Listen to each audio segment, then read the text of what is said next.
Gesto, seu podcast genial de resumos, resenhas, ampliar seu repertório intelectual. Pega a ideia, leva adiante, mas saber em cada instante. Digesto, conhecimento essencial.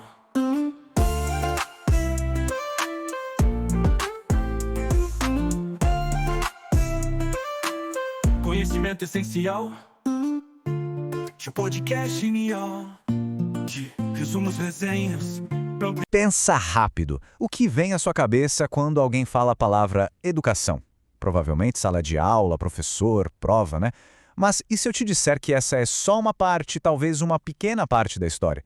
A gente vai mergulhar hoje nas ideias de Carlos Rodrigues Brandão para responder uma pergunta que parece simples, mas que, olha, muda tudo. Afinal, o que é educação? E para começar, vamos direto para uma ideia que já chacoalha tudo. Séculos atrás, líderes indígenas receberam uma proposta para mandar seus jovens para as escolas dos colonizadores. E a resposta deles, essa que está aí, é um verdadeiro soco no estômago. Os jovens voltavam, segundo eles, totalmente inúteis. Pensa nessa palavra, inúteis.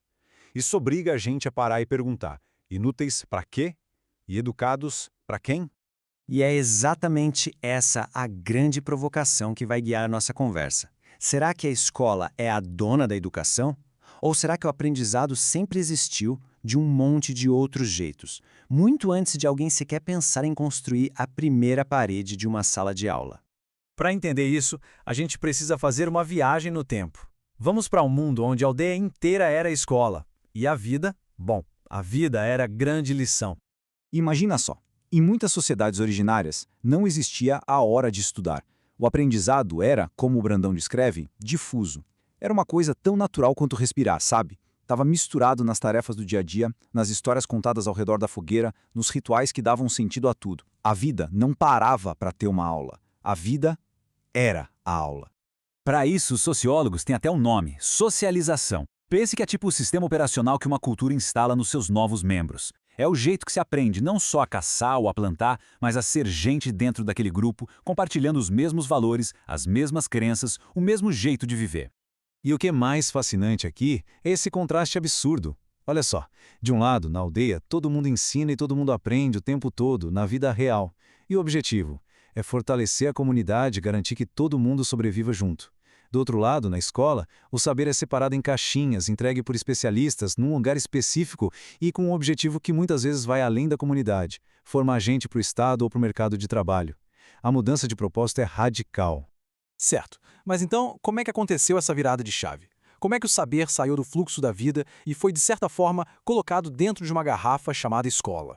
O ponto de virada está lá atrás, com o surgimento de sociedades mais complexas, mais hierárquicas. Lá na Grécia e em Roma, quando o trabalho se divide, com uns mandando e outros obedecendo, o conhecimento vai pelo mesmo caminho. Ele deixa de ser uma coisa de todo mundo e começa a ser distribuído de forma bem desigual. E aqui a gente vê a primeira grande divisão do saber. Surge a teoria, que é o conhecimento abstrato, filosófico, aquele considerado nobre, feito para a elite que tinha tempo livre para pensar e para governar. E do outro lado, a técnica, o saber prático, manual das técnicas, que era visto como algo menor para o povão que precisava trabalhar. É nesse momento que a educação começa a ser um espelho e, pior, um reforço da desigualdade social. E essa lógica, olha, não ficou no passado não. Os gregos criaram a paideia para formar o cidadão ideal deles. Os romanos, de um jeito genial e ao mesmo tempo brutal, usaram a escola para unificar o império, ensinando latim e as leis de Roma para todo mundo que eles conquistavam. E o nosso sistema moderno, por mais que tenha mudado, ainda carrega no seu DNA essa separação entre o saber pensar e o saber fazer. O que leva a gente para uma pergunta bem incômoda sobre hoje em dia. Se a escola nasceu dessa divisão toda, será que ela, mesmo cheia das melhores intenções, não acaba funcionando como uma linha de produção de desigualdade? Pois é, esse é o paradoxo central. No discurso, a escola é o grande elevador social, né? O lugar onde todo mundo teria a mesma chance. Mas na prática, ela pode acabar sendo um dos jeitos mais eficientes de garantir que cada um fique no seu devido lugar na sociedade. Mas como assim? O Brandão aponta alguns mecanismos. Primeiro, a escola continua valorizando muito mais o conhecimento teórico do que o prático. Segundo, ela cria circuitos de ensino diferentes para ricos e pobres. Terceiro, ela transforma a educação numa mercadoria, um diploma que se compra. E talvez o mais cruel de todos, ela usa a ideia de mérito para justificar por que uns têm sucesso e outros fracassam, ignorando completamente que as pessoas não partem do mesmo lugar. E para ninguém achar que essa crítica é coisa de agora, escuta só o que o Xenofonte já falava, mais de 2000 anos atrás. Ele já dizia com todas as letras que a escola era para quem podia se dar ao luxo de não precisar que os filhos trabalhassem. A ideia de que a educação formal é um privilégio de classe é bem antiga.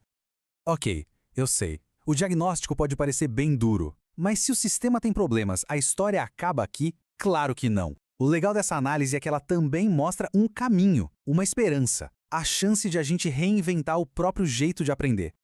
O ponto de partida é lembrar de uma coisa super simples, mas muito, muito poderosa. A educação, seja na aldeia ou na escola, não é uma lei da natureza. E é aqui que o jogo vira. Se fomos nós que inventamos, nós também podemos reinventar.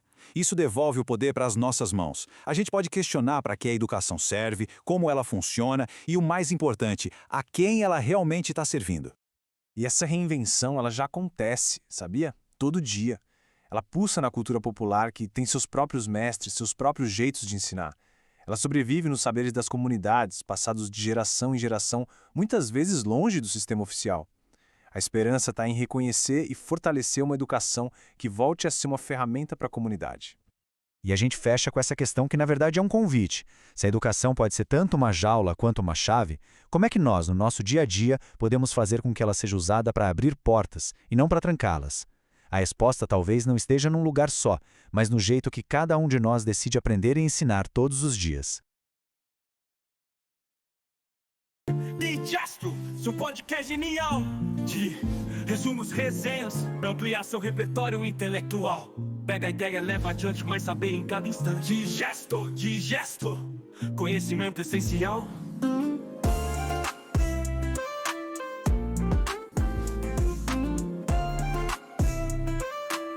Conhecimento essencial.